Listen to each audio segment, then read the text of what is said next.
Hello, my name is Matt Williams, and I'm here to talk about mistakes. I am a writer in Los Angeles and also an actor and director. And I did a lot of writing and mostly acting in Nashville, Tennessee. And now I've moved out to Los Angeles to primarily focus on writing. So when I knew I wanted to do that, when I knew I wanted to move, I decided that I wanted to create a short film. So this was in 2020, 2021, around pandemic time. I decided to write, produce, act in, and direct a short film. And it's called Gateway. So this was my first time doing every one of those things except for acting.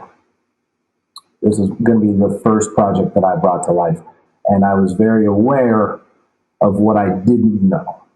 So I was seeking advice and bringing voices in all around me to help me create this film.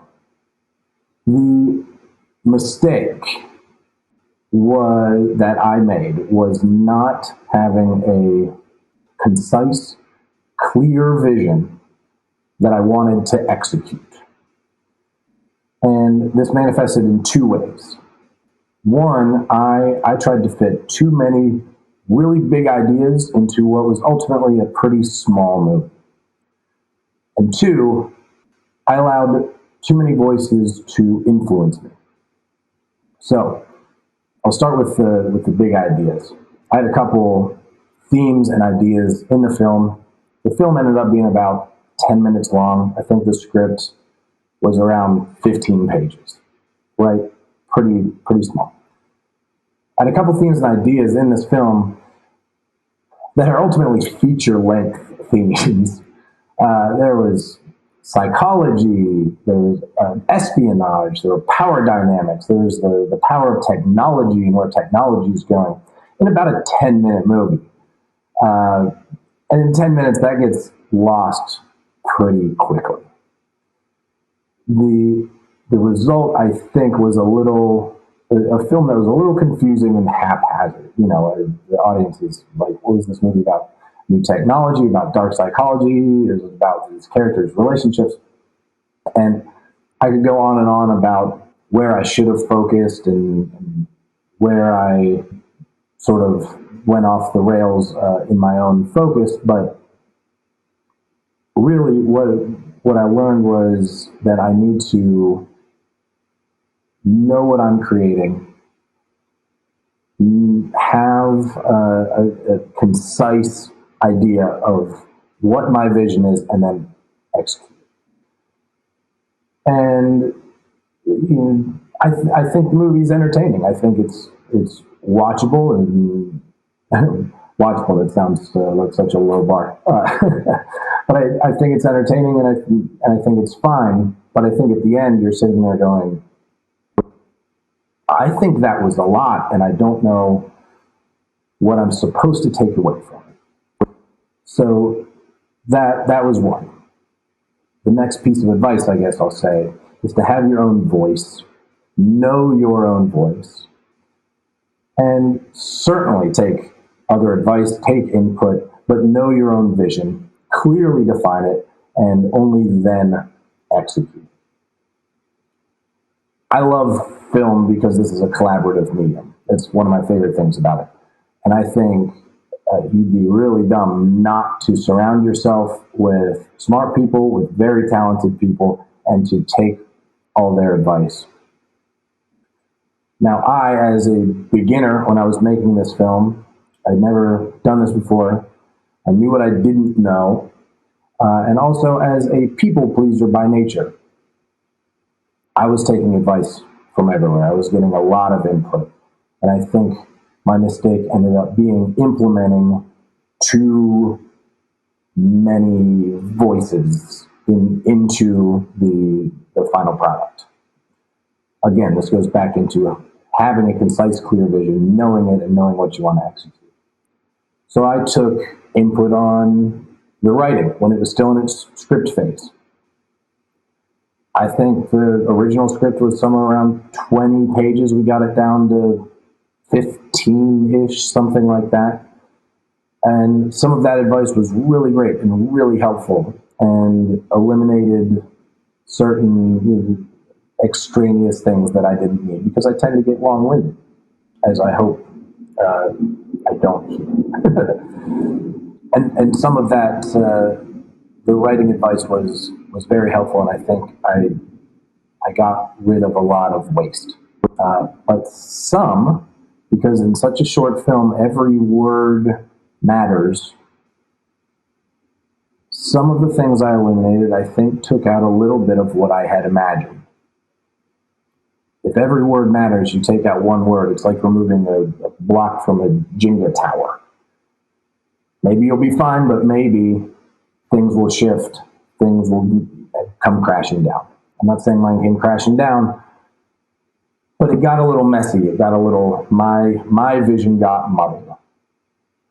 Some other advice I took was expert advice, because as I said, there were big themes. There are themes about technology and psychology and things like that. And I sought out people who knew about those worlds.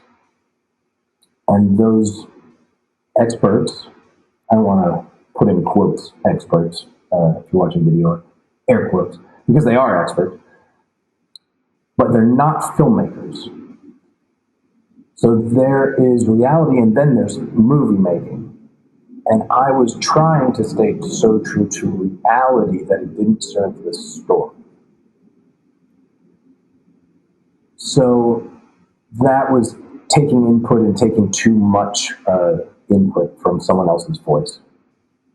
Again, clear and concise vision that I was willing to change that didn't end up serving me. Some writing notes had me wake up in the middle of the night and rewrite part of the movie after the script had already gone out to the actors. Because I had taken a few things out. I said, something's not working. We need something. This is confusing. I recognize this, but we've got a production date. And I woke up in the middle of the night and I rewrote it and I changed a couple things. I remember sending it to one of the actors and he just texted me back, flashbacks?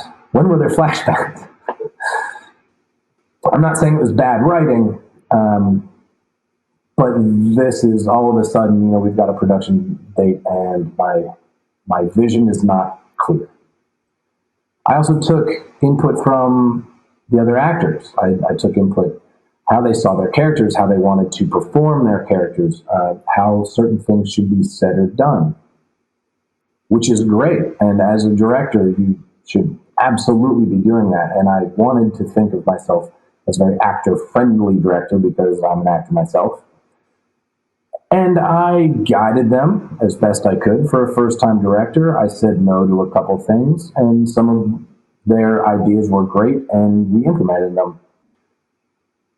But some, I may have given some actors a little too much room to try things out, which that's fine, but when you're on a tight schedule shooting over 3 days, that's a little hard. And it also certain choices didn't serve the character in a specific way that I wanted.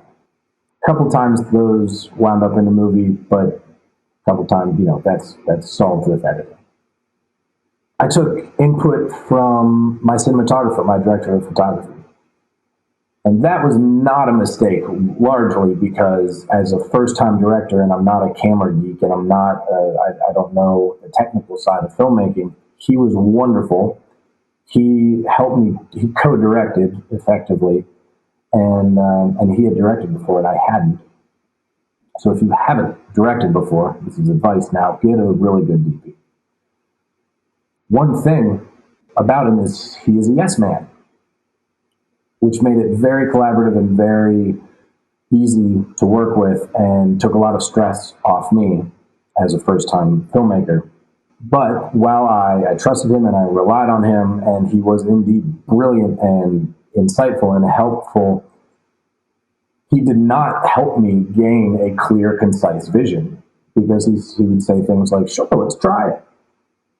And I was not involved in the editing process either, mainly because I don't know how to edit, and we were kind of doing it remotely and everything, but I was not there to guide any sort of vision. Now, we didn't have a ton of footage because we didn't have that much time to get it, and the editor, I think, did a great job in getting the movie to a place that's fun and entertaining and does look like a good piece. But had I been there, I could have said, there's this through line that I'm really focused on. There's this aspect of this theme or this vision that I don't think we're quite getting, or maybe we are, maybe we lean into it. So the movie was made. I am proud of it. I'm proud of the work that was put into it. And it's the first thing that I have out into the world. But I did learn. I learned a lot. I learned a lot from directing standpoint, from taking words from the page and turning it into a finished product. And I did learn that if you don't start with a clear, concise vision that you want to execute and know how to execute it, it will not be the work of art that it could possibly be.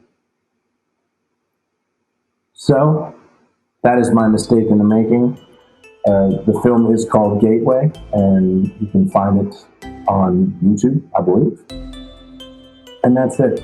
So, my name is Matt Williams. That is my mistake. You can find me. Instagram is always easy at Matt Williams Inc. MattWilliamsInc. Or Matt Williams Inc. at gmail.com. If you want to shoot me an email. Thank you very much.